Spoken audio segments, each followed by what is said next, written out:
Photoshop CS6 is packed with new features. And if you're curious, you could switch from the Essentials workspace to New in CS6. I'm going to jump through a few of them. I'll start by doing Image, Adjustments, and Curves. And in fact, in the menus, anything highlighted in blue has been improved or has new features to it. So if I choose Curves, in the Curves dialog, there's a new option under Options.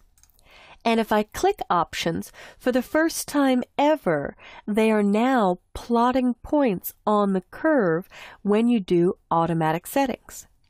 I could switch to Enhance the monochromatic contrast, Enhance per channel, adjusting the red, green, and blue on this image, find the darkest and lightest colors, and you could see in the background how this is affecting the image. In fact, I'm going to click OK and scoot this window over to the right and click Options again. And if I simply hit Enhance Brightness and Contrast, you could see where it mapped a point for me. And I could specify target colors if I wanted to do so, or make a new default. But I'll click OK and click OK again and just hit Command Z or Control Z to see a little before and after. Looking at the new in CS6 workspace, Mini Bridge has been improved. And if I go back to Essentials, it's typically docked at the bottom. So now I'm looking at all of my assets in our Chapter 1 folder. I'll double click to collapse that and go back to New in CS6. And layers have been improved. Now this document contains no layers, so I'm going to close it and I won't save the changes. This wedding story document is actually a video.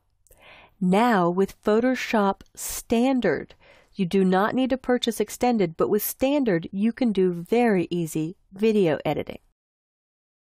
So if I look at layers, I can see I actually have a 3D layer. 3D does require Photoshop Extended, so you won't be able to do that. But I can also see that I have a background layer. And in the Layers panel, you can filter by kind, by a layer name, by effects that are applied or layer blending modes, or a specific attribute or a layer color that you've given it. In fact, if you have smart objects in the document, I could filter by smart objects only, by vector layers. What used to be called shape layers are now known as vector layers, and they are just that, shapes that you can edit or redefine. So I have no smart objects, I have no shape layers, I have no type layers. If you had adjustment layers on, you could see only those, or pixel layers. If I turn this filter on, the wedding story, 3D text, and the background both have pixels. So these are your new filtering options, which is immensely helpful if you do app mockup or mobile mockup, just to get to the right layer when you're dealing with documents that have hundreds of layers. I'm going to clear the filter by hitting this little red box. If I go to the Adjustments panel, you no longer see the settings for a layer in the Adjustments panel. And I'm going to close this wedding story document. And I won't save the changes. So if I wanted to do an adjustment on this, in fact, this image is one from Chapter 9 where we actually show the improved iris blur, where you can actually do multiple iris blurs that radiate out from the couple and radiate out from the shoes, blurring everything here. But if I wanted to add an adjustment layer, let's say to do a color overlay so it gets a hue over top of the image, I can pause over each icon in Adjustments until I find the exact one that I'm looking for. And I'm going to do Hue and Saturation. But when you do Adjustments now, the Adjustments panel is a quick way to get there, and Properties is brand new. What you used to adjust in Adjustments is now controlled in Properties. And Properties is used for a lot more stuff. It'll actually show you 3D properties. But here in the Properties panel, I'm on Hue and Saturation, and I'm going to hit Colorize. And I'll aim for a little bit of a sepia tone, an orangish looking image to make this look aged. If I go back to the Layers panel, and I were to filter back down on Adjustment Layers, I could see just the hue and saturation has been added. I won't save this either, I'm just giving you a tour. And I should have mentioned it at first, but the biggest difference is the overall interface. There is a new dark interface. In fact, I've been using Photoshop now for a couple months, and when I go back to CS5, it feels old to me with the white tools and the light colored panels. If you don't love the dark interface, you can right-click anywhere on the gray, and this has actually been there for a few versions, but I could go back to a light gray background, for example, or back to the default, or through Photoshop Preferences on the Mac, or Edit Preferences interface on Windows, you can actually change the overall color theme. So I can choose the darkest, the default, or a lightest interface, which will change the panels and the tools as well. I'm going to leave it on the default and click OK. And I'll close this image and I won't save the changes. Lighting effects have been dramatically improved, and they happen right now directly on the stage. So I put a green light on her face and a white spotlight on the spot on her hair.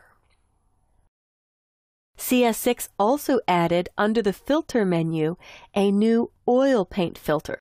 So when you're in the New in CS6 workspace, I could see under Blur, the Field Blur, Iris Blur, and Tilt Shift, or under Render, that you can now do lighting effects directly on your image, on your canvas or stage. You don't work through a plugin dialog. So you could take some time to surf through each of the menus and see what has been added in the New in CS6 workspace. But in this shot, if I zoom in a bunch, I can actually see an oil paint filter has been added. So if I wheel up, there's the family oil painted. And if I scroll back to the left, there's the original shot. So I just put them side by side so you can see the difference. A very powerful new filter that's automatically included. You used to have to install this separately with the Pixel Bender set. I'll close this, and huge for anyone who does web mockups and mobile mockups, we now have paragraph styles, where you could see I have several added for this document, and character styles, where I have a bold character style.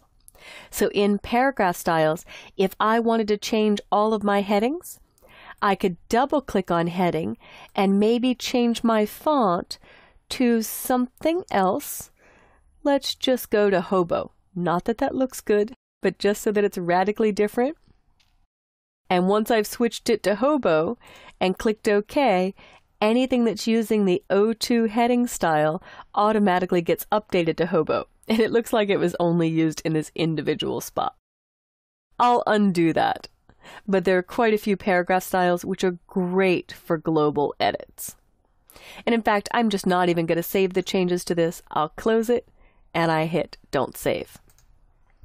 They added underneath the Patch tool a new Content Aware Move tool. And all I did to move this couple from the right side of the image was select them and with Content Aware Move, drag them to the left side. So this is the original shot. This is after the Content Aware Move. And Repose is now gone. In the Layers panel, I have a 3D layer. And if I select the 3D object with the Move tool, all my 3D tools are now on the Move tool. They aren't separate tools on the toolbar, because that's really what you're doing, is moving the 3D object. And the Properties panel shows information relative to 3D objects. The brushes have been improved and there's more options. There are more brush presets. In fact, they've included a number of John Derry, D-E-R-R-Y. He had brush presets that he was providing for years that are now included out of the box. So Google John Derry, D-E-R-R-Y, and you'll see some outstanding use for Photoshop brushes. The timeline got a lot easier, and if I'm in the Essentials workspace at the top, you'll see that the mini bridge and timeline are now together at the bottom left on my window. And those are most of the new features in Photoshop CS6. So take some time to switch to the new in CS6 workspace, surf through your menus to see what's improved and what's added.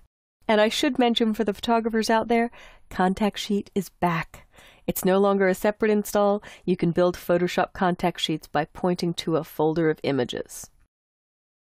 But take some time, surf through the menus, look at the panels on the right to see what is improved and what is changed, and I'm sure you'll love Photoshop CS6 as much as I do.